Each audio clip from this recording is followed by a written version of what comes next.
नमस्कार। मैं आज आपको कथा सुनाऊंगा। कथा का शीर्षक है 3 दिन का राज्य। एक राजकुंवर था। वो स्कूल में पढ़ने के लिए जाते थे, तो वहाँ प्रजा के बालकों के साथ उनकी मित्रता हो गई। और मित्रता होने के बाद प्रजा के बालकों ने कहा कि आप तो राजकुंवर हो, आप आगे चलकर राजगद्दी पर बैठ जाओगे। अभी आप हमसे प्रेम से बात करते हो, लेकिन राजकुंवर, आप जब राजगद्दी पर बैठोगे, राजा बन जाओगे, तब आप हमें जान पहचानोगे, तो हम मानेंगे कि ये मित्रता है। तो समय पूरा हो गया। स्कूल की पढ़ाई पूरी हो गई। उसके बाद राजकुंवर राजगद्दी पर बैठ गए, राजा बन गए।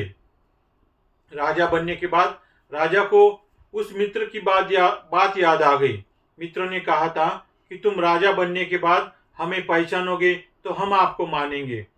तो राजकुंवर ने, यानी कि उस राजा ने, उस मित्र को बुलाया और कहा कि मैं तो राजा हूँ, लेकिन मैं आपको मेरा पूरा राज्य 3 दिन के लिए सौंप देता हूँ। तो बालक कहने लगा कि राजा जी, वो तो बचपन की बातें थी, मैंने मजाक मजाक में कहा था आपसे। फिर भी राजकुंवर ने नहीं मानी उसकी, और राजकुंवर ने पूरा राज्य उस मित्र को 3 दिन के लिए सौंप दिया। तो राज्य 3 दिन के लिए सौंप देने के बाद उस मित्र ने पहले ही सब ऐश आराम पहले दिन कर लिया। दूसरे दिन घूमना फिरना, उसमें दूसरा दिन बर्बाद हो गया। लेकिन तीसरे दिन उस मित्र के मन में ख्याल आ गया कि हमें राजमहल में जाना चाहिए। तो राजमहल में रानी को यह संदेश मिल गया कि जो राजगद्दी पर 3 दिन के लिए राजा होकर बैठा है, वो राजमहल में आना चाहता है। तो रानी पतिव्रता थी, वो घबरा गई।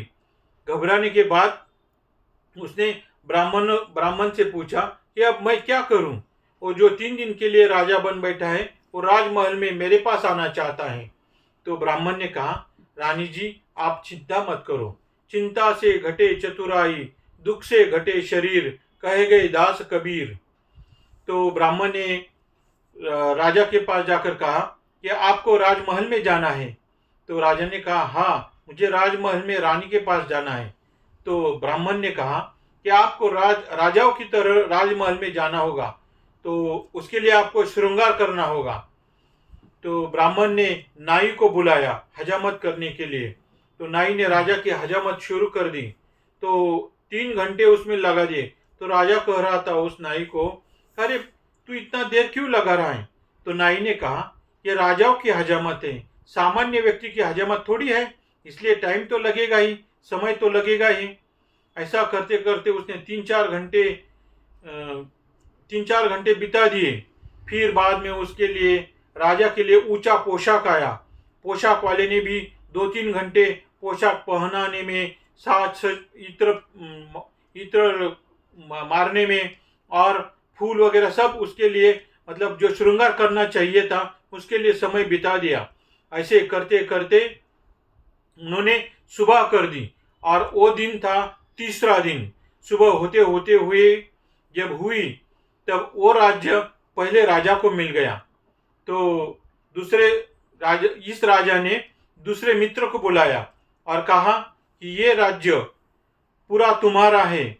ये पहले राज्य से अब लिया गया है मित्र से, अब ये राज्य तुम्हारे लिए दे रहा हूं। सिर्फ इसमें मैं, मेरी स्त्री और मेरा घर ये अपना है, बाकी मैं आपकी प्रजा हूं, और ये पूरा राज्य पृथ्वी का तुम्हारा है।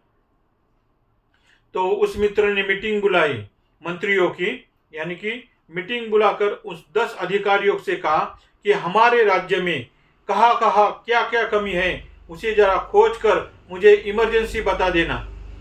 तो सब लोग काम पर लग गए और राजा को रिपोर्ट दिया कि कहीं पाठशाला नहीं है, कहीं धर्मशाला नहीं है, तो कहीं पानी का कुआं नहीं है, पानी नहीं है। तो उन्होंने, राजा ने मंत्री को आदेश दिया कि अपने जितने भी खजिनदार हैं उनको आदेश दिया जाए कि पानी नहीं है तो कुआं खुदवाओ, और कुएं में पानी होना चाहिए, खाली कुआं नहीं होना चाहिए। पाठशाला बनवाओ, धर्मशाला बनवाओ, जहाँ जहाँ जो जो कमी है और जितना भी खर्चा लगेगा उसे तुरंत मंजूरी देनी चाहिए। ऐसा नहीं है कि आप ऑर्डर दे रहे हो और फाइल इस टेबल से उस टेबल पर जा रही है, उस टेबल से तीसरे टेबल पर जा रही है, तो धक्के खा रहे लोग, ऐसा काम नहीं होना चाहिए। तो काम कैसा होना चाहिए? तुरंत उसको शीघ्र, अतिशीघ्र मंजूरी दो। तो सब खजीनदारों ने पैसे दे दिए, पाठशाला का काम हो गया, कहीं धर्मशाला का काम हो गया, कहीं कुएं खुदवाए, कुओं में पानी आ गया, ऐसे बहुत सारे उसने अच्छे अच्छे काम कर दिए। फिर 3 दिन के बाद, उस 2 दिन के बाद उन्होंने रिपोर्ट बुलवाई, कहा कुछ कमी है और है तो बताओ, और जो काम बाकी रह गया है उसे पूरा कर दो। 3 दिन के अंदर देखते ही देखते उन्होंने बहुत सारे काम, अच्छे नेकी के काम कर लिए। और यह खबर पड़ी उस राजा को जिसने उसे 3 दिन के लिए राज्य सौंपा था। वो राजा बहुत प्रसन्न हुए और उन्होंने कहा कि तुम मेरे सच्चे मित्र हो। मैंने जो काम नहीं किया राजा बनकर, वो काम तुमने 3 दिन में किया। कहीं कुछ जगहों पर पाठशाला खोल दी, कुछ जगहों पर धर्मशाला खोल दी, कुछ जगहों पर कुआं खोदा, कुछ जगह पर पानी आया। तुमने बहुत सारे मतलब अच्छे अच्छे नेकी के काम किए। मैं आप पर प्रसन्न हूँ। राजा तो मैं ही रहूंगा नाम मात्र, लेकिन आप मेरे विश्वास पात्र मंत्री बनकर रहोगे। तो दूसरे जो राजा थे उन्होंने जो सेवा की, तो भगवान कहते हैं, भगवान ने क्या कहा? मैं तो हूँ भक्तन को दास भगत मेरे मुकुटमणि। मैं तो हूँ भक्तन को दास भगत मेरे मुकुटमणि। आपको जो धन मिला है, जो आपको वैभव मिला है, उससे गरीबों की सेवा करनी चाहिए। और गरीबों की सेवा भी ऐसी करनी चाहिए कि उन्हें ना लगे कि हम गरीब है। आप उनको भगवान मानकर उनकी सेवा करो। आप अपने निर्वाह के लिए लक्ष्मी जी से लो, जितना लगता है उतना लो। लेकिन अगर लक्ष्मी जी को भोग्या मानकर या श्री को भोगना चाहते हो तो आपको तमाचा पड़ेगा। कैसे? क्योंकि भगवान उससे नाराज हो जाते हैं। अगर आप पैसों का, सुविधाओं का सदुपयोग करते हैं और निर्वाह के लिए सिर्फ लेते हो, तो पिताजी भी खुश होते हैं, यानी कि भगवान खुश होते हैं, लक्ष्मी माँ खुश हो जाती है। और यदि वो प्रसन्न रहते हैं तो हमें उनके धाम में रहने के लिए जगह मिल जाती है। वैसे ही हमें 3 दिन के लिए ही राज्य मिला है। एक है बाल्यावस्था, एक है युवा अवस्था और एक है वृद्धावस्था।